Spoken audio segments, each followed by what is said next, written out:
얼마 전 전주시가 두 번의 설명회를 열고 백제대로 자전거도로 사업에 대한 시민 의견을 수렴했습니다. 그에 앞서 최근 정부가 지자체의 자전거도로 위험지역 조사를 의무화하는 시행령이 시행됐다고 밝혔는데요. 이에 따라 자전거 사고 발생 빈도가 높고 교통이 복잡하며 도로 여건상 위험한 지역의 도로와 시설 등에 대한 위험 요소 조사가 의무화됩니다. 우리 지역 자전거도로 정책의 방향에 어떤 영향을 미치게 될지 주목되고 있습니다. 이번 시간에는 자전거 도시를 표방해온 전주의 현실은 어떤지 짚어보겠습니다. 12년간 자전거로 출퇴근하고 있는 전 생태교통 시민행동 공동대표 김길중 씨와 이야기 나눠보겠습니다. 네, 안녕하십니까? 안녕하십니까? 네, 12년간 자전거로 출퇴근을 해오셨는데 네. 이 자전거 출퇴근을 결심한 계기가 따로 있을까요? 자전거가 제일 편하고 빠르다고 생각해서이기 때문인데요. 네. 제가 뭐 주변 사람들한테 물어본 경우가 있는데요. 자전거하고 자동차하고 같이 출발했을 때 누가 빠를까 했을 때 대부분의 답은 자동차가 빠르지 않을까 이렇게 말씀들 하세요. 근데 네. 실제는 그렇지 않고 자전거가 훨씬 빠릅니다. 이걸 자전거를 탄 분들은 잘 이해를 하시는데 뭐 주차한 시간 또 이렇게 뭐 출퇴근 시간의 혼잡 이런 것들을 감안하면 그 실제 결과가 그렇고 연구 결과도 있습니다. 일본이라든가 유럽 같은 데서 2km에서 5km 구간 대부분의 사람들이 이제 일상적인 이동을 한 구간이 있는데 그 구간에서는 자전거가 훨씬 빠르다 이런 연구 결과도 있습니다. 그래서 여기에 좀 더 안전하고 편안한 그 환경이 주어진다면 자전거로서는 훨씬 더 편하고 빠른 교통수단이 될 수 있다고 생각합니다. 네, 최근 정부가 자전거용 활성화에 관한 법률 시행령을 시행하지 않았습니까? 지자체의 자전거도로 위험지역 조사가 의무화되면 무엇이 달라져야 될까요? 네, 상당히 중요한 의미가 담겨 있는 조치 같습니다. 그 자전거 도로는 국가에서 지방자치단체에게 위임한 국가 사무이고요. 네. 위임했다고는 하지만 그동안에는 국가가 사실상 한 역할이 없었거든요. 다 시청이나 군청에서 이렇게 알아서 하는 것들이었는데 그런 것들을 국가가 직접 챙기고 점검하고 개선 방향을 끌고 가겠다는 의지가 담긴 것 같고요. 이 내용도 그렇고 또 하나 자전거가 구체적으로 얼마나 통행하는지 이런 것들을 카운터를 통해서 측정해서 구체적인 성과들을 측정하고 살펴가는 것들을 조치를 발표를 했는데요. 네.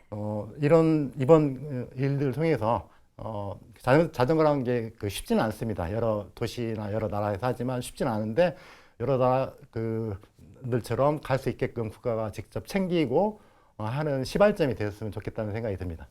네, 그동안 전주시는 자전거 도시를 표방해 왔는데요. 현재 우리 지역 자전거 도로의 가장 큰 문제점, 이 정책상의 문제는 뭐라고 보십니까?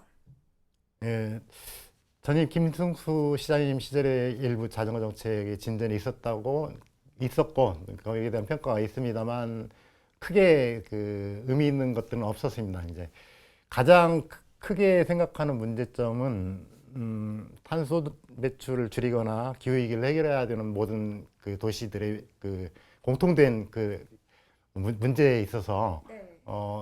이게 자전거를 탄 사람들이 요구해서 그런 안들을 만들고 하는 형태가 아니라 많은 시민들의 동의가 필요하잖아요.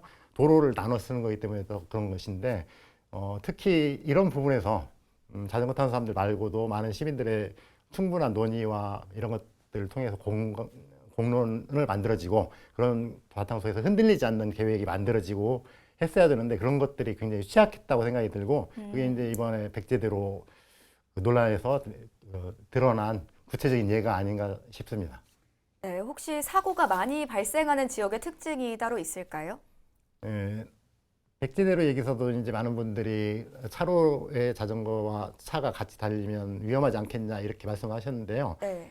사실은 그 오해라고 생각을 하고요.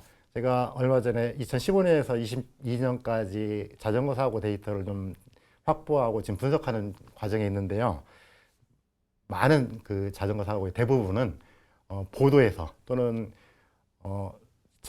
자전거와 차가 겹치는 구간, 예를 들면 교차로라든가 우회전하는 이면도로 들어가기 위한 네. 차량과의 겹치는 지점에서 발생을 하거든요. 보도 위에서 사람들과 부딪히고 이렇게 그 겹치는 부분에서 사고가 벌어지는 것들이 확인이 되는데요. 시행령 개정에서 이번에 사고가 많이 발생하는 지점에서 그 위험도를 중심으로 그 파악하라는 내용인데, 시민들과의 그 공론이 그 충분하게 이루어지지 못해서 벌어지는 문제를 그렇다고 해서 다시 인도로 올라가는 것들은 문제는 여기 있는데 해결 엉뚱한 데서 찾는 방식이라고 생각이 들고, 그 안에서 해결점을 찾아야 된다는 것들을 시행령 개정에서도 이야기하고 있는 것 같습니다. 네, 끝으로 자전거를 이용하는 시민으로서 바라는 점이 있으실까요? 그 자전거 타는 입장에서는 굉장히 서럽고 억울한 얘기들이 많습니다. 무슨 얘기냐면 자전거 타는 사람들은 탄소 배출을 줄이거나 교통 문제를 해결하는데 오히려 도움을 주고 있는 거예요. 네. 도로 위에서 똑같이 자동차를 운전하는 이 경쟁자가 아니라 그 통행량을 줄이는 요인이 되는 것이고, 탄소 배출과 기후에 공헌하는 역할을 하는 거잖아요. 오늘날 그 우리 도로는 늘 막힙니다. 그 도로가 막히는 것은 도로가 좁아서도 아니고 자전거가 그 일부를 차지해서도 아닙니다. 우리가 수용할 수 있는 도로에서의 자동차 수보다 많기 때문인 것이고, 그런 문제를 해결해야 되는 겁니다. 그런 것들을 하기 위해서 자전거 도로 얘기가 됐던 것들이고, 이 논의가 쉽게 받아들여지지는 않겠지만 그 도로를 제대로 쓸 수 있고 평화롭고 안전하게 쓸 수 있는 그런 것들을 위한 고민을 하는, 같이 고민을 나눌 수 있는 사람으로 이웃으로 바라봐줬으면 좋겠습니다. 네, 여기까지 듣겠습니다. 지금까지 전생태교통 시민행동 공동대표 김길중 씨와 이야기 나눠봤습니다. 오늘 나와주셔서 고맙습니다. 네, 감사합니다.